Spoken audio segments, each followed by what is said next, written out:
It's to wake everybody up to the sheer irresponsibility of the last government and the ব্রিটেনে massive British impending বাংলাদেশিরা cost যেখানে that দূরে will have থাকছেন on this কট্টর ডানপন্থী দল রিফর্ম ইউকের কাছ থেকে, সেখানে কিছু ব্রিটিশ ভারতীয় ভোটার ক্রমেই দলটির দিকে ঝুঁকছেন। বাংলাদেশিদের এই অবস্থান নতুন নয়। পূর্ব লন্ডনে গড়ে ওঠা তাদের রাজনৈতিক সচেতনতা তৈরি হয়েছিল বর্ণবাদের বিরুদ্ধে লড়াইয়ের মধ্য দিয়ে। 1978 সালে আলতাফ আলী হত্যাকাণ্ডের পর হাজারো বাঙালি যে আন্দোলন গড়ে তুলেছিলেন, সেটি আজও তাদের রাজনৈতিক অবস্থানের ভিত্তি। এই ইতিহাসই রিফর্ম ইউকের মতো অভিবাসন বিরোধী দলের প্রতি তাদের না উচ্চারণকে শক্ত করেছে। এখনও এই সম্প্রদায়ের বড় অংশ লেবার পার্টির প্রতি অনুগত।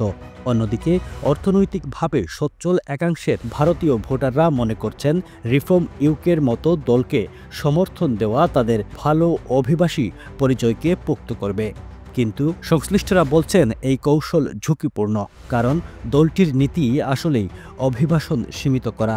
বাংলাদেশিরা যেখানে বর্ণবাদ ও বৈষম্যের বিরুদ্ধে দাঁড়িয়ে ইতিহাস তৈরি করেছেন, সেখানে কিছু ভারতীয় ভোটার এখন সেই অতীত ভুলে যাচ্ছেন।